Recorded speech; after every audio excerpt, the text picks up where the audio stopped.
बिस्मिल्लाहिर्रहमानिर्रहीम। अस्सलाम वालेकुम दोस्तों, मालूमाती विकी में आपको खुश आमदीद। दोस्तों, चैनल को ज़रूर सब्सक्राइब करें। जब से इमरान खान की हुकूमत आई है, आप गौर करें कि इसराइल का इशू शुरू हो चुका है।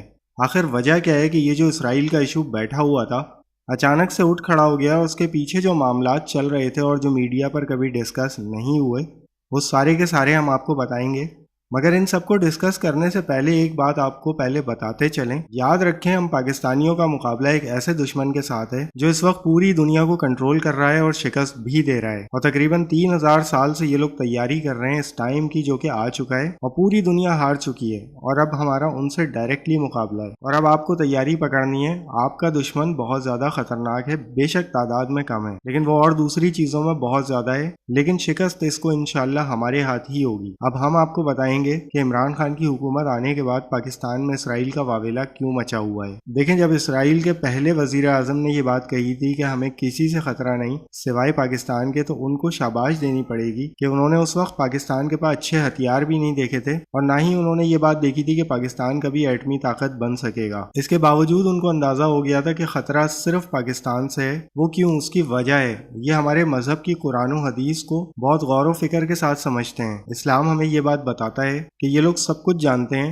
बस अपनी अना की वजह से हक और सच को नहीं मानते। हजारों साल पुरानी इनकी तारीख है, इनको पता है कि ग़ज़वा-ए हिंद होगा, कुछ भी हो ये लाजमी होगा और पाकिस्तान से इनकलाब आना है और हर सूरत आना है। इसीलिए इनके वजीर आजम ने ये बात कही थी जब इमरान खान ने सियासत में अपने कदम भी नहीं रखे थे। उस वक्त चाहे नवाज शरीफ हो, फजल रहमान हो या कोई भी हो, सबके सब इमरान खान के गुण गाते थे और उसे पाकिस्तान का हीरो समझते थे। मगर याद रखिएगा कि इसराइल की इमरान खान पर पहले दिन से ही नजर थी। इसराइल जनरल हमीद गुल को कभी नहीं भूला, आज तक नहीं भूला। ये बात आपको याद रखनी पड़ेगी कि जब बेनजीर इख्तिदार में आई थी तो मोसाद के चीफ ने CIA पर दबाव डाला था कि सबसे पहले बेनजीर को कहो कि जनरल हमीद गुल को हटाए। इसलिए उसके आते ही सबसे पहला काम ये हुआ कि जनरल हमीद गुल को फारिग किया। जनरल हमीद गुल को उसी वक्त अंदाजा हो गया था कि पीपल्स पार्टी और नवाज शरीफ ने इस मुल्क को तबाह करना है और ये लोग कभी भी पाकिस्तान की खैर ख्वाही नहीं चाहेंगे। इसलिए उन्होंने पहले दिन से ही इमरान खान का साथ देना शुरू कर दिया और उन्होंने इस बात पर इमरान खान पर जोर दिया कि आप सियासत में पूरी तरह आ जाएं। 1997 के इंतखाबात में इमरान खान की तस्वीरों के साथ जनरल हमीद गुल की तस्वीरों का पोस्टर अक्सर लगा हुआ होता था। 1997 के बाद शायद ही कोई ऐसा मौका आया हो जब जनरल हमीद गुल इमरान खान से दूर रहे हों। वो हमेशा उनके साथ काफी मामलात निपटाते रहे और उनके टच में रहे। वो अलग बात है कि शायद वो फ्रंट पर इमरान खान से कभी आकर ना मिलते हो, मगर पीछे उनके साथ हमेशा राब्ते में रहे। हत्ता कि जब रेहाम खान से इमरान खान की शादी हुई तो उस वक्त उन्होंने खबरदार किया कि ये MI6 की एजेंट है और खुफिया एजेंसी की रिपोर्ट बनाकर इमरान खान को दी और कहा आप इससे शादी ना करें। इमरान खान ने उनकी बात उस वक्त नहीं समझी और शादी कर ली और उसके बाद पूरी दुनिया ने देखा कि इमरान खान ने कितना बड़ा नुकसान उठाया। इसराइल को अंदाजा था, उन्होंने जब देखा कि जनरल हमीद गुल उनके बहुत करीब हैं, जनरल हमीद क्योंकि एस्टेब्लिशमेंट के भी बहुत करीब थे, तो उन्होंने कौम के मौलवियों के जरिए इस कौम के जज्बात को उभारने के लिए जो खंजर मारा वो आज तक कायम व दायम है। इमरान खान पर यहूदी लॉबी का इल्जाम लगवाया। याद रखें, ये इल्जाम नून लीग के वक्त पर शुरू हुआ था जब उन्होंने जहाज से पर्चियां फेंकना शुरू की थी और ये लोगों को बताया करते थे कि इमरान खान यहूदी एजेंट है और जुम्मे की नमाज के बाद पर्चे बांटा करते थे। इमरान खान के पास उस वक्त इतनी पावर नहीं थी, इसलिए वो अपना दिफा नहीं कर पाए। इसीलिए काफी लोग अभी तक इमरान खान को यहूदी एजेंट समझते हैं। ये यहूदी लॉबी जैसा लफ्ज इसराइल का अपना इजाद करदा है। जब जनरल पाशा ने नून लीग और चौधरी निसार का साथ देने से इनकार किया तो इसराइल को समझ में आ गया कि अब मामलात खराब होने जा रहे हैं। इसराइल का पैगाम CIA की तरफ से पाकिस्तान को भेजा गया और इमरान खान के खिलाफ काफी नेगेटिव प्रोपेगेंडा करना शुरू कर दिया और ये पैगाम उन्होंने CIA के थ्रू भेजा था। याद रखें कि मोसाद हमेशा CIA के थ्रू पाकिस्तान को पैगामात भिजवाती है, ये बात आपको याद रखनी पड़ेगी। अब क्योंकि इमरान खान वजीर आजम बन चुके हैं, इसलिए इसराइल को समझ में आ गया है कि अब अमेरिका का किरदार दुनिया भर में खत्म होने जा रहा है। डॉलर की मौत वाक़ होने जा रही है और अमेरिका अफगानिस्तान में तबाह हो चुका है। क्योंकि अब ये सारे मामलात हो चुके हैं, इसलिए लड़ाई होगी और खुलकर होगी और सामने आकर होगी। इसीलिए जब से इमरान खान की हुकूमत आई है और इसराइल के बारे में आपको ये जो बार बार बात नजर आ रही है, कभी असेंबली में तकरीर और कभी सोशल मीडिया पर तनकीद, कभी फोटोशॉप की हुई जाली तस्वीरें, कभी कुछ और कभी कुछ। इसराइल अब चाहता है कि पाकिस्तान में इसराइल का नाम लिया जाए। इसकी वजह है, आपको आने वाले दिनों में यहाँ तक नजर आ जाएगा कि लोग यहाँ तक कह देंगे कि इसराइल को तस्लीम करो। ये जो आपको सोशल मीडिया पर, खास तौर पर फेसबुक और ट्विटर पर और मीडिया पर जाली खबरें नजर आ रही हैं इसराइल के बारे में, ये ऐसे ही नहीं चल रहा। पीपल्स पार्टी और नून लीग इसके पसे पर्दा हैं और मुकम्मल प्लानिंग के साथ हैं। हैं। पाकिस्तान में एक माहौल बनाया जा रहा है कि इसराइल डिस्कस होना शुरू हो जाए। इससे पहले कभी इसराइल पाकिस्तान में डिस्कस नहीं हुआ था सिवाय 2005 के। उस वक्त जब जनरल परवेज मुशर्रफ का दौर था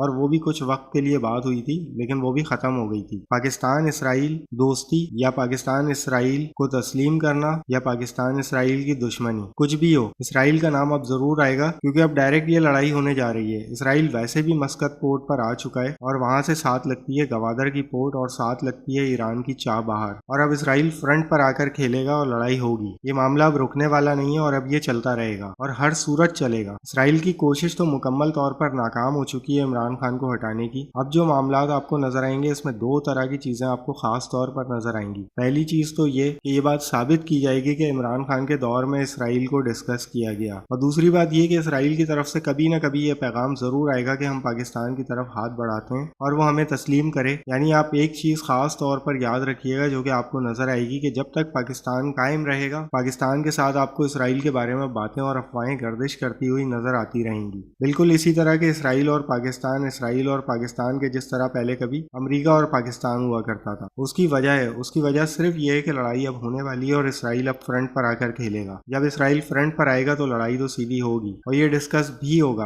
और यही सब कुछ इसराइल चाहता है, जिसकी वजह से आपको ये सारे मामला इस वक्त मीडिया पर चलते हुए नजर आ रहे हैं। दोस्तों, चैनल को सब्सक्राइब करें। मेरा नाम है कामरान और आप देख रहे हैं मालूमाती विकी। मुझे अपनी दुआओं में याद रखिएगा। अल्लाह ताला आप सबका हाफिज़ व निगहबान हो। वस्सलाम।